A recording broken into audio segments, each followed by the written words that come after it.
అందరికీ నమస్కారం. ఈరోజు ఒక మాదక ద్రవ్యాల సరఫరా కన్జంప్షన్ గ్యాంగ్ ఒకటి పట్టుకోవడం, దాంతో సహా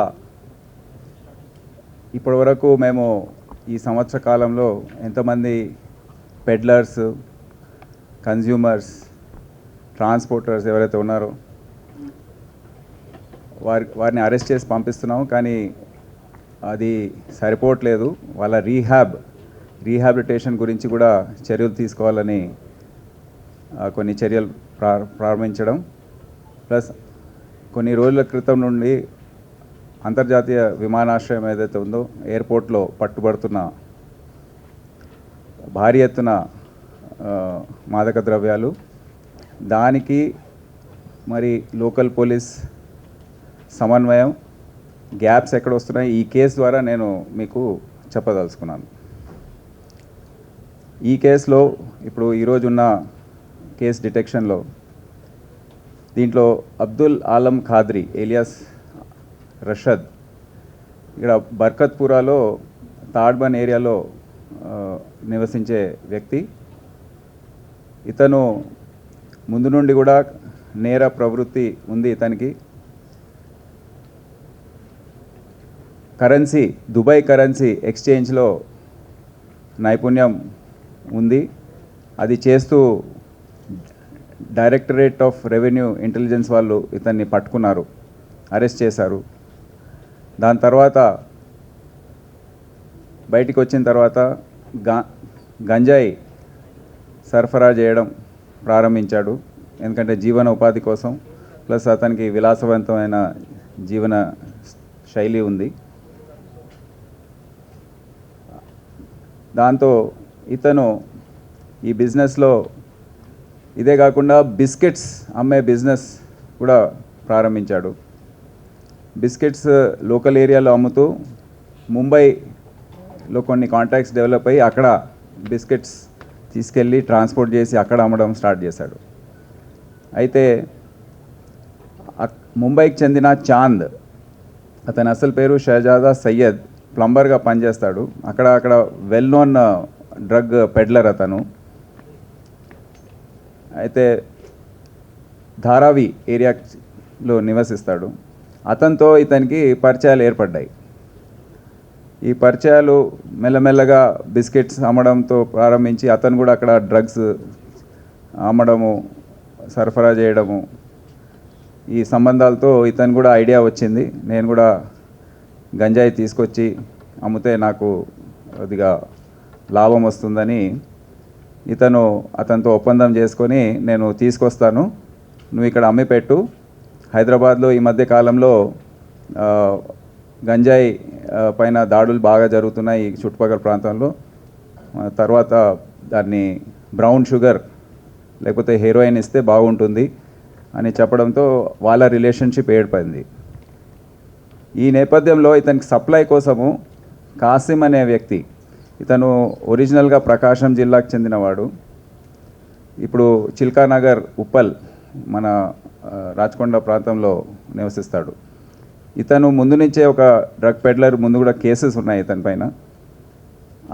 కాసిం అనే వ్యక్తికి రమేష్ అనే ఒక గంజాయి సాగు చేసే వ్యక్తి పాడేరు, విశాఖపట్నం ప్రాంతంలో అతనికి చాలా పరిచయాలు ఉన్నాయి అక్కడ కల్టివేటర్స్తో, సాగు చేసే వాళ్ళతో. సో ఈ రమేష్తో మాట్లాడి ఖాద్రీ రిక్వెస్ట్ మేరకు కాసిం ఇతనికి ఇండెంట్స్ ప్లేస్ చేశాడు రమేష్కి. రమేష్ అతన్ని కల్టివేట్ చేస్తున్న గంజాయిలో ఇతనికి 3,500 పర్ కేజీకి చొప్పున అమ్ముతూ వస్తున్నాడు కొన్ని నెలల నుండి. కాసిం ఇదంతా ఒక చిన్న గ్యాంగ్ లాగా తయారు చేసి, అక్కడ సరస్వతి అని ఒక లేడీ పెడ్లర్ ఉంది, పింప్, విశాఖపట్నంలో. ఆమె కింద చాలామంది మహిళలు వైజాగ్ నుండి ట్రైన్స్లో, బస్సెస్లో ఈ గంజాయి లగేజ్లో కింది భాగంలో గంజాయి పెట్టి పైన బట్టలు ఇవన్నీ పెట్టుకొని వీళ్ళు ఈ హైదరాబాద్ ఇతర ప్రాంతాలు కూడా వెళ్తుంటారు. వాళ్ళకు ప్రతి ట్రిప్కి 5,000 రూపీస్, 5,000 రూపాయలు ఇవ్వడం జరుగుతుంది.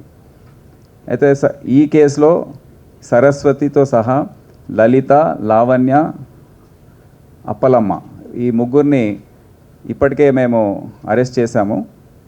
ఈ మొత్తం ట్రాన్స్పోర్ట్ చేస్తున్న ఛార్జెస్ పైన వారి దగ్గర ఈ గాంజా అంతా సీజ్ చేయడం జరిగింది. 36 kgs ఆఫ్ గాంజా ఒరిజినల్గా సీజ్ అయింది.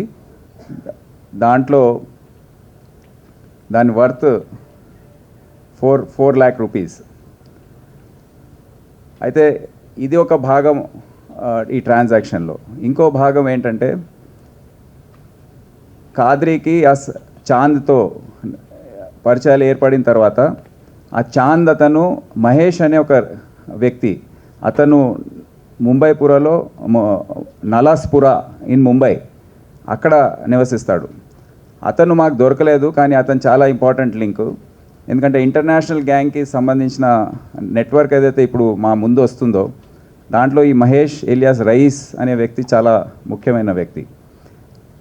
ఆ మహేష్ దగ్గర ఈ చాంద్ బ్రౌన్ షుగర్ తీసుకొని in exchange for ganja from Khadri ఇతనికి at the rate of 1,100 rupees per gram ఇతనికి అమ్ముతున్నాడు. కాసిం ఏమో 3,500కి కొని ఖాద్రికి 8,000 రూపీస్ పర్ కేజీ అమ్ముతూ ఖాద్రి తీసుకెళ్ళి అదే కేజీ గాంజాని 12,000 రూపీస్కి చాంద్కి అప్పగిస్తున్నాడు. సో అన్ని స్టేజెస్లో వాళ్ళు రేట్స్ పెంచుకుంటూ పోతున్నారు.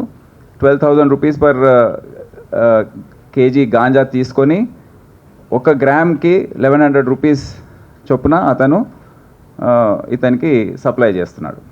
సో ఈ బ్రౌన్ షుగర్ ఇక్కడ తీసుకొచ్చి ఇతను ఖాద్రి ఇక్కడ మెయిన్లీ షాహిద్ కమాల్ అనే వ్యక్తి ఇక్కడ మన చంద్రాయన్గుట్ట ప్రాంతంలో ఉంటాడు. అతను మెయిన్ పర్సన్ ఇక్కడ లోకల్ ఏరియాలో దాన్ని డిస్ట్రిబ్యూట్ చేయడానికి. అతని కింద కన్జ్యూమర్స్ చాలామంది ఉన్నారు, అన్వర్ అని, అవధ్, ఇంకా చాలామంది పేర్లు బయటకు వస్తున్నాయి. ఇంకా మేము ఆ దర్యాప్తు ఇంకా కొనసాగిస్తున్నాం. వాళ్లకు 1 గ్రాము 7,000 to 8,000 రూపీస్కి అమ్ముతున్నారు. ఫైనల్గా కన్జ్యూమర్కి వెళ్ళేసరికి 1,100 రూపీస్ నుండి ముంబై నుంచి తీసుకొచ్చిన ఖాద్రి ఫైనల్గా 7,000-8,000 రూపీస్కి అమ్ముతున్నాడు. అంటే ఇంత లాభము వీళ్ళు ఈ బిజినెస్లో సంపాదిస్తున్నారు. అయితే ఈ మధ్యకాలంలో ఒక ఎయిర్పోర్ట్లో సీజర్స్ చాలా జరిగాయి. దాంట్లో 4 సీజర్స్ జరిగాయి అక్కడ గత 10 రోజుల్లో. 3 టాంజానియన్స్, ఒక వేరే దేశస్తులు, ఆఫ్రికన్ దేశస్తులు.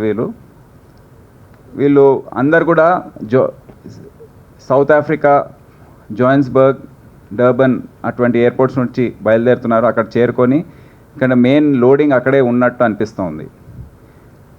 హైదరాబాద్ ఎయిర్పోర్ట్ అంటే ఒక ట్రాన్సిట్ పాయింట్. ఎక్కడైతే వాళ్ళు స్టడీ చేస్తుంటారు ఇంటర్నేషనల్ మార్కెట్లో ఏ ఎయిర్పోర్ట్స్లో ఎక్కువ చెక్కింగ్ ఉంది, ఎక్కడ ఈ కోవిడ్ తర్వాత ఎక్కడెక్కడ చెక్కింగ్ ఎక్కువ. ఢిల్లీ, బొంబాయిలో ఆల్రెడీ సీజర్స్ అయినాయి కనుక south Indian airports Bengaluru, Chennai and Hyderabad ఎన్నుకున్నారు.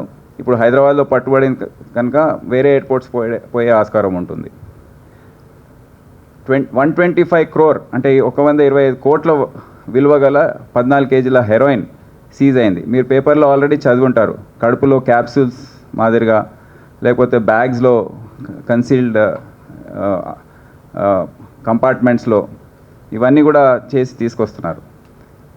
దీంట్లో ఆందోళన కలిగించే విషయం ఏంటంటే ఎవరినైతే పట్టుకుంటున్నారో వారిని పట్టుకున్న తర్వాత కూడా వారికి నెక్స్ట్ స్టేజ్ రిసీవర్ ఎవరో అనేది వారికి తెలియదు. ఎంత ఇంట్రాగేషన్ చేసి చూసినా వారికి ఎవరికి అప్పగించాలి అనేది వారికి తెలియదు. ఎవరైనా ఫోన్ చేస్తారు, వస్తారు, తీసుకెళ్తారు. కానీ వారికి ఎటువంటి సంబంధం కానీ క్లూస్ కానీ దీని గురించి ఐడియా ఉండట్లేదు. అయితే ఇంత భారీ ఎత్తున వచ్చినప్పుడు తప్పకుండా ఇది దేశంలో ఇది సప్లై చేయడానికే దీనికి డిమాండ్ ఉన్నట్టే. సో ఈ కేసెస్లో ఇది ఫర్దర్ ముంబై ఢిల్లీకి పంపించే ప్రణాళిక ఉందని మాకు డిఆర్ఐ సంబంధించిన అధికారులు చెప్పారు. అయితే ఆ నేపథ్యంలో ఇటువంటి కేసెస్ చాలా ఇంపార్టెంట్ అవుతాయి. ఈ మిస్సింగ్ లింక్స్ ఏవైతే ఉన్నాయో దాన్ని కనుక్కోవడానికి ఇప్పుడు మహేష్ అనే వ్యక్తి మిస్సింగ్ ఉన్నాడు, ఇలియాస్ రయీస్. అతను తప్పకుండా ఈ గ్యాంగ్ అంటే ఇటువంటి సరఫరా చేసే గ్యాంగ్స్కి ముఠాకి లింక్ ఉంటుందని మేము భావిస్తున్నాం. సో ఇప్పుడు అవసరమయ్యే పరిస్థితి ఏంటంటే సెంట్రల్ ఏజెన్సీస్ ఏవైతే ఉన్నాయో narcotics control bureau, DRI, ED, IB, customs, CISF, local police అంటే స్టేట్ పోలీస్, సిఐ సెల్, మళ్ళీ డ్రగ్స్ డిపార్ట్మెంట్, ఈ ఏజెన్సీస్ అన్నీ కలిసి పనిచేస్తే కానీ ఈ ఇంటర్నేషనల్ డ్రగ్ ర్యాకెట్ ఏదైతే నడుస్తూ ఉందో అది మనము దాన్ని కంట్రోల్ చేసే పరిస్థితి ఇప్పుడు మన ముందుంది. ఆ సమన్వయ కార్యక్రమం ఏదైతే ఉందో మేము ప్రారంభించాం. కొన్ని రోజుల క్రితం డిఆర్ఐ ఆఫీషియల్స్తో, ఎన్సిబి ఆఫీషియల్స్తో కూడా మాట్లాడడం జరిగింది. తొందరలో ఒక మీటింగ్ ఏర్పాటు చేసి ఈ మిస్సింగ్ లింక్స్ ఏవైతే ఉన్నాయో దాన్ని కనుక్కోవడానికి ఇక్కడే కాదు అన్ని దేశంలో అన్ని ప్రాంతాల్లో కూడా నేషనల్ లెవెల్లో కూడా ఇది జరపడానికి సన్నాహాలు జరుపుతున్నాం. వాళ్ళ అంచనా ఏంటంటే దాదాపు 8 నుండి 10 కోట్ల వరకు డ్రగ్ అడిక్ట్స్ మన దేశంలో ఉన్నారు. ఇప్పుడు ఆల్మోస్ట్ ఈ 10 సంవత్సరాల కాలంలో దాదాపు ఒక 70% డ్రగ్ కన్జంప్షన్ అంటే మాదక ద్రవ్యాల కన్జంప్షన్ పెరిగిందని ఎన్సిబి ద్వారా, నార్కోటిక్స్ కంట్రోల్ బ్యూరో ద్వారా వెలువడిన ఫిగర్స్ మనకు తెలియజేస్తున్నాయి.